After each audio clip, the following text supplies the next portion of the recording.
What's up, Digidestins? This is Kyle D, better known as RideMyAvatar, and today we are going to be going over none other than the past weekend's the Booster Box Online Regional. So without further ado, let's dive in the video and talk about it.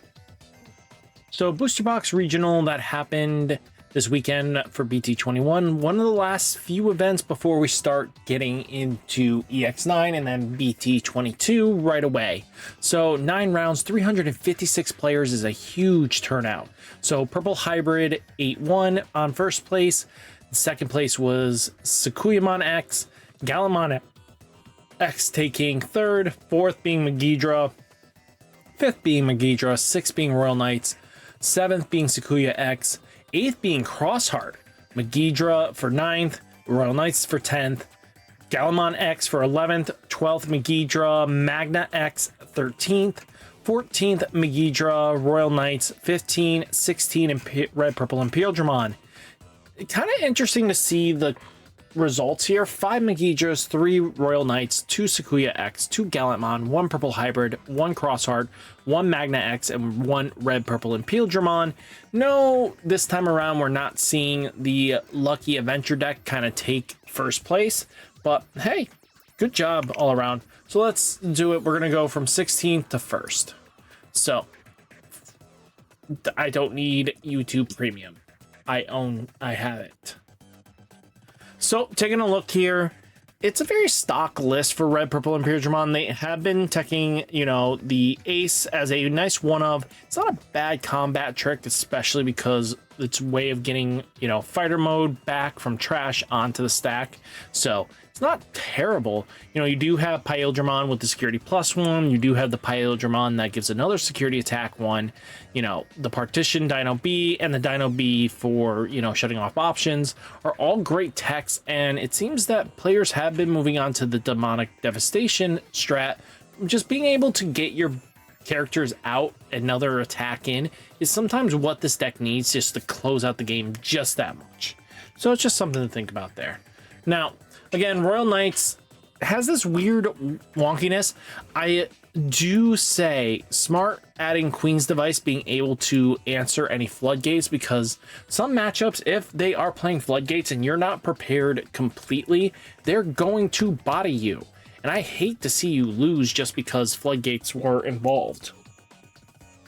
So then we have Meijra strats. They are taking in the Skull Greymon, which is very commonplace for this list lately, just because, by trashing one card, you can delete one Digimon with the lowest level and one of your opponent's Digimon with the lowest level. It helps kind of answer, I forget what it was. There was one matchup that it was specifically put in here just in JP, just so that they didn't hard lose to Hexablow. They didn't want to lose to Hexablow, because if Hexablow was on board, the likelihood of Meijra doing anything was pretty slim. So most of the time Hexa was by himself, or you'll kill off the small fries before you get into Skull. So you would clear out the board, gain the memory back, and then proceed to just combo wombo again. So it's just something to think about. It's kind of interesting that they went with the red memory boost instead of purple. If you're going to have Skull Greymon, and I know you want to get your one of Gallants here, but at the end of the day, you should have just went oh no, they went with red egg. That's why. Okay. So when this Digimon went, okay, just drawing a card is a nice feature, especially if you feel comfortable enough that you're going to get into the pieces you want to get into. Now, this is Blue Armors. This one has been popping in and out of the format. Depends on people's comfortability with it.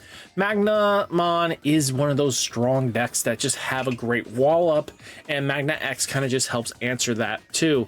They started a tech, no Cool Boy, but they are teching Genai's house, because again, you need to be able to answer Big Boy threat, which is Alphamon or Yukin mode Ace, because it will kill the Magna X. Yes, you'll get there, but with Genai's house, it kind of guarantees you surviving that minusing DP until you can check that security. Now, again, we're back at Meijra. They are playing Purple Mem Boost here, Demonic Devastation, because why not? This card is just super bunkers, especially with the Rush Gilas. You swing in with both. If both survive some way, somehow, you use the Demonic Devastation to proc and restand the Rush Gila to get in that final hit. It's very commonplace, actually. It's something to think about, and it gets really scary. At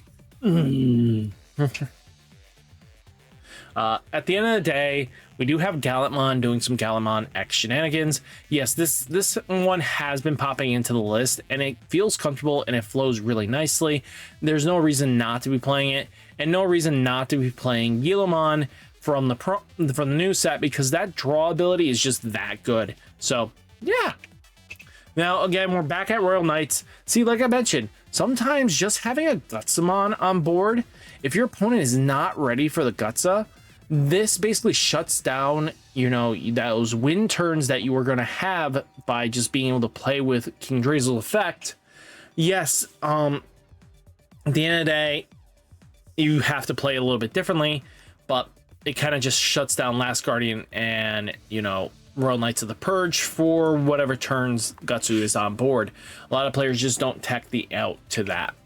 Now, again, we're looking at Meijra with Skull Greymon, which is very commonplace. I really think this is just a smart tactic to do. And with Levia in the list, it's kind of interesting, right?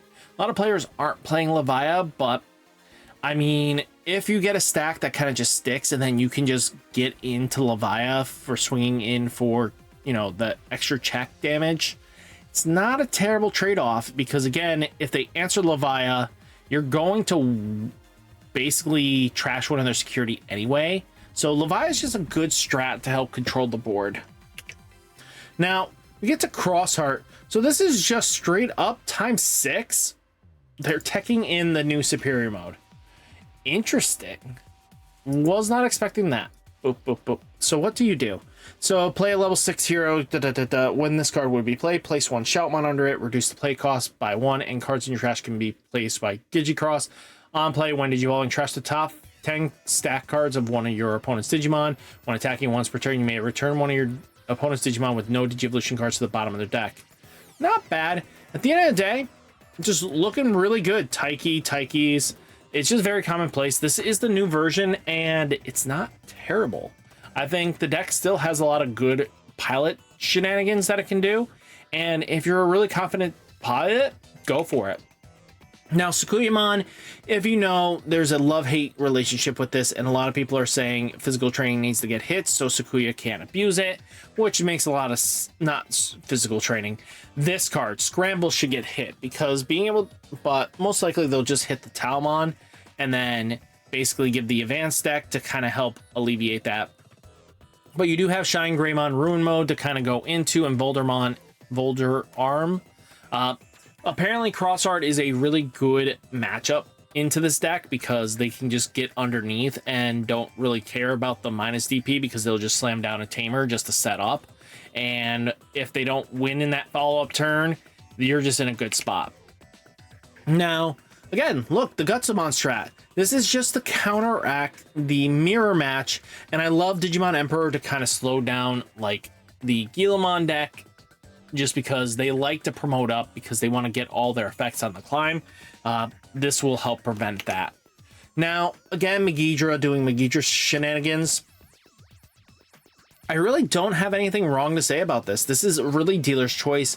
There's no really wrong way of building the deck or correct way, because again, you'll just build it how you feel like it needs to be built.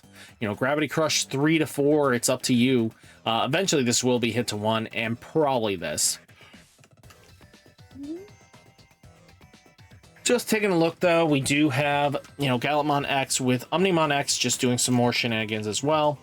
Sakuyamon being Sakuyamon is just what it's going to do, right?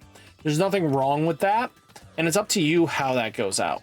Now, again, this is Purple Hybrid, and this is very interesting for a lot of players. Violets and Boots is another decent target that we've been seeing, just because it is a mem setter, and then start of your main by trashing one option or one card with Ghost or 3 Musketeer traits, draw a card. You're most likely trashing an option because you don't really care much, but it's kind of interesting to give you an option to kind of draw you a card if you needed to cycle out. You know, it's up to you how you want to play the deck, but just very interesting. you know, Ukamon just to rush in with the Gabus and Gazis, and Psychmons just to slow things down. The deck has a lot going for it in the right direction, and a pilot will do well with it. This deck hasn't been written out of the history books like a lot of like other tier 1 contenders like Numemon, or, you know, when we had the Lilithmon loop. All things that considering. Now, all in all though, hopefully you guys find this information useful, and hopefully this gives you some quite needed resolve. So guys, hit that like button, hit the subscribe button, stay safe, stay healthy, and I'll catch you next one. Peace.